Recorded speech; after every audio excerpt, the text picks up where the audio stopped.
Hey guys, the installation for this thing, for our Mayan temple is almost complete. Now, when I say that, what I mean is that the wall textures, panels, puzzles are basically all in place. We have some tweaking to do. And so we're going to talk about, again, it's just pushing, pushing, pushing. If you can think of it, do it. It is, it's every layer that you can possibly add, we're going to add it.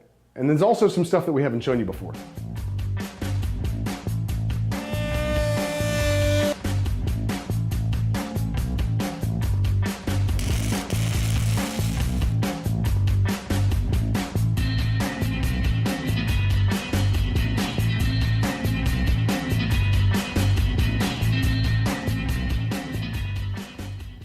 So Red Door made some puzzles that will go, some mechanisms that'll go into the same space that we've designed. In order to make all of it match and look like it was made by the same builders, we are going through all of the texture stuff and processes that we did to finish all of our pieces. And we've run into some difficulties because of our construction methods are designed to work with those processes, and theirs really aren't. So we're taking a step backwards in order to go 2 steps forwards. And I jumped the gun and started buttering this thing up and forgot that there are some insert pieces that has to go in here. So I've actually had to scrape all this away, and we'll put our insert pieces in and then retexture the top. And then lots of finishing and finishing and finishing and more.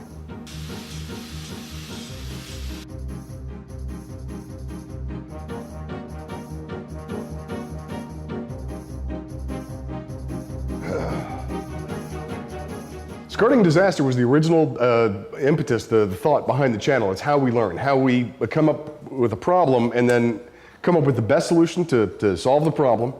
And it's about that learning process. And sometimes it's, it's always on a deadline.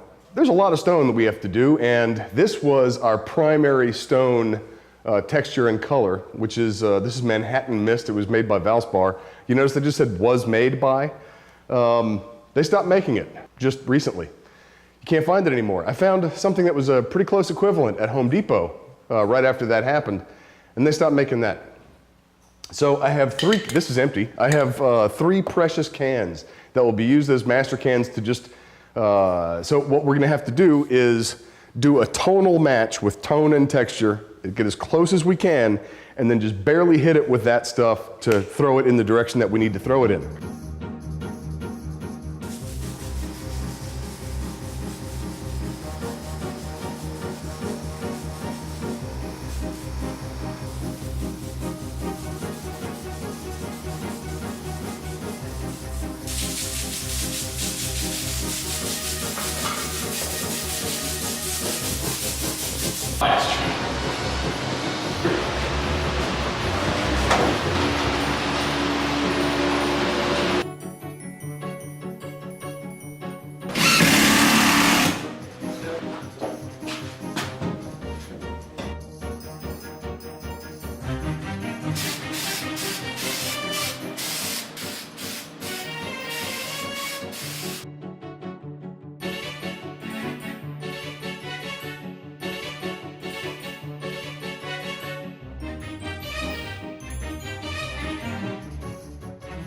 I'm standing in what used to be just a boring, square, kind of commercial office park type room, and we are turning it into Mayan ruins, like so.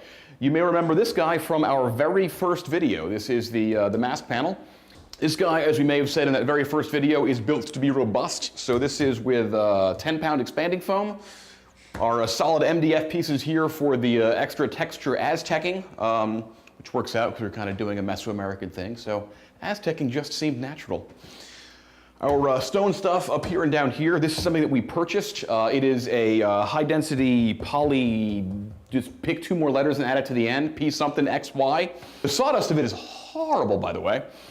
This is exterior grade, so this will stand up to the public coming in here and swearing that one of these is a button and one of them might be. So you'll have to paw at it yourself.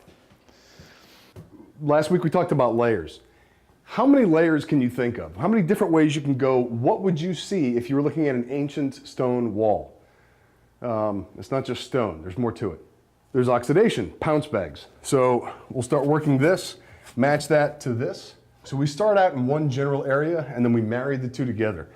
So we have oxidation, different colors of oxidation. We have earth.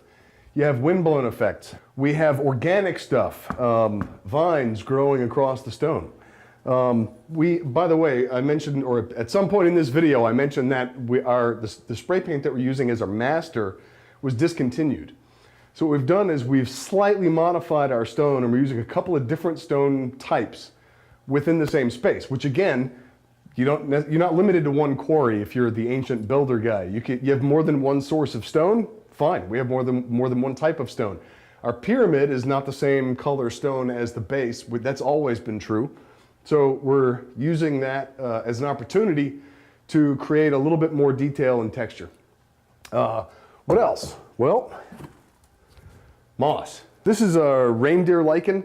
You can buy this in different colors. You can get it in browns, you can get it in weird iridescent blues, and this is, well, hey, it's green and it's natural looking.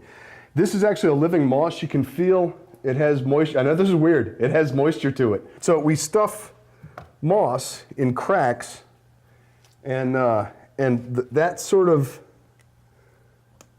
type of detail just makes it feel good. So we'll do that all over the place.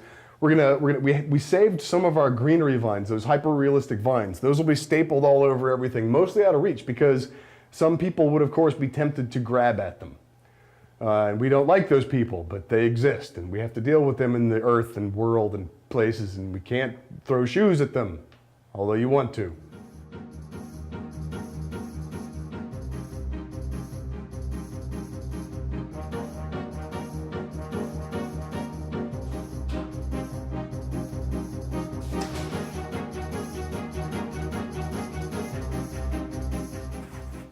I am doing some quick oxidation work on this stone. There'll be a little bit, there's a couple other things that we're going to be doing to it. And again, remember those water drip effects? We're going to be doing some of that too. This puzzle contains a dexterity piece in here. We actually made this from our animal glyphs that we used in the stela. So we repurposed that mold, did a big master of it, did a whole lot of CNC work that I can't actually show you because it would give you the whole solution, and came up with this guy. And so this column actually contains two different pieces, and there's a column over here that contains three different pieces. So these are, again, this is stuff that we weren't able to show you because we were building a lot of stuff at one time, and we couldn't just put everything on camera. So we've got everything here together now, and it's a little bit easier for me to show you. This is a door puzzle. These are glyphs that I'm not going to show you, but these glyphs are pressed on both sides of the door jamb, are pressed in a specific order, that key being given somewhere else within the environment that will get you from this room that we're standing in into this room over here. And again, the way everything's nested together is rather complicated. I have a pet peeve. It's squirrels, and why don't you ever see baby squirrels? Also, monitors or baby pigeons for that matter, monitors in escape games are completely out of place. They're not integrated into the room. I've seen a few examples where they are, but it's an opportunity. You need to do something with that monitor. Rather than just plug it in and have a big blue screensaver behind it where it just looks like a big eyesore, make it part of the room. If it's a technical room, if it's a hotel room, make it look like the monitor with the what's available in the hotel loop playing, and then you have your clock within that space. Do something with the background of the monitor to make it work with that space. And if it's going to be in a natural environment, make the bezel of the monitor effective within that space. So we're stone painting the entire monitor. There'll be a picture of stone on the monitor itself, and then the time bar and also clue bar can just be a black bar that pops up, so it's not a bright blue, bright green, whatever panel that doesn't make sense. Please do that. I'm going to try and say this without sounding preachy, and I'm going to fail. One of the biggest sins is getting lazy, and so if there's one master thing that I'm trying to say about about layering, about background, foreground, midground, about every different type of aging and texture and differences. We have, again, we have moss, we have vines that we've handmade with green stuff on them and all that kind of stuff. There's a lot going on in these rooms. But when you when somebody just does stone and they say, that's good enough, and there's nothing else there, it's gonna feel like plastic. It's not gonna feel real.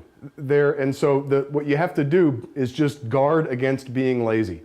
Try and think of every different type of thing that you could possibly throw at something. In a previous video, I actually said you could overdo it, but it would be hard.